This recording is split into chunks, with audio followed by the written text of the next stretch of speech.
रेखा आनंदा बोगाळे, वर्ग 6वा, शाळेचे नाव जिल्हा परिषद केंद्रीय प्राथमिक शाळा अटकळे. मी आज गती व गतीचे प्रकार या धड्याचा सारांश सांगणार आहे.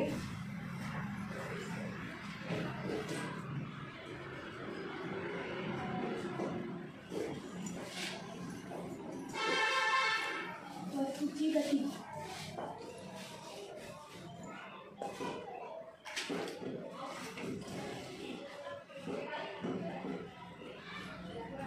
वस्तूची गती म्हणजे सांग. आधी सांगायचं, लिहायची गरज नाही, सांगायचंच.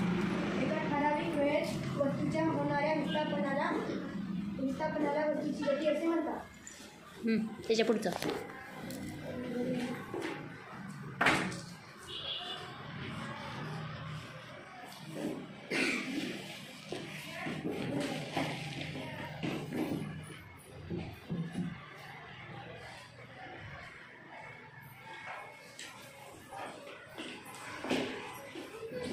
वस्तूचे विस्थापन एका सरळ रेषेत होत असेल तर त्या गतीला रेषीय गती असे म्हणतात. Very good.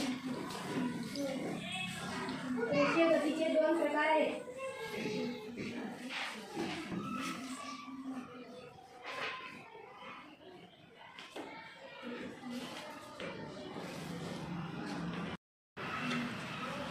रेषीय एकसमान गती,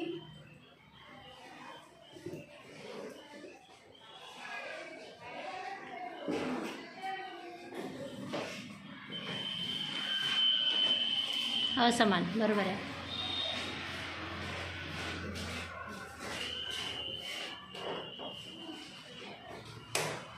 रेषीय एकसमान गती म्हणजे एकच कालावधीत वस्तूने पार केलेले अंतर जेव्हा सतत सारखेच असते तेव्हा त्या गतीस रेषीय एकसमान गती असे म्हणतात. रेषीय असमान गती. जेव्हा वस्तूने पार केलेले अंतर हे जेव्हा सतत बदलते तेव्हा त्या गतीस रेषीय असमान गती असे म्हणतात. सरळ रेषेत न जाणाऱ्या वस्तूच्या गतीस नेक रेषीय गती असे म्हणतात. आंदोलिक गती.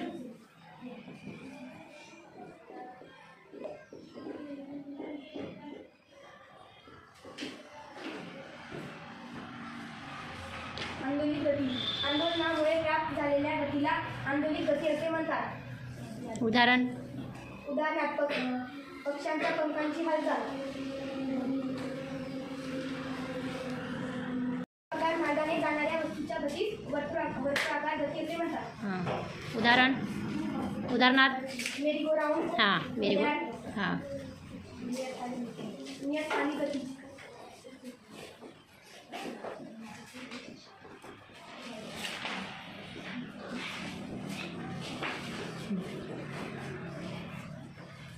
जेव्हा वस्तू एका विशिष्ट वेळेनंतर विशिष्ट बिंदूतून जेव्हा पुन्हा जाते तेव्हा त्या गतीस नियतकालिक गती असे म्हणतात.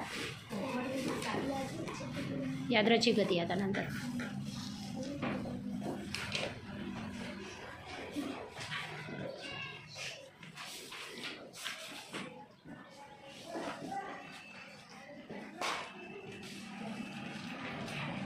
कोणी सांगू शकते का यादृच्छिक गती? हां, किरण स्टँड अप.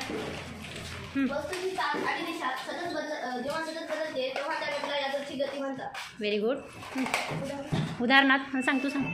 उदाहरणार्थ भटकी जनावरे, फुलपाखरे. Very good. बागेत खेळणारी मुले. हां, झालं का? धन्यवाद. Very good.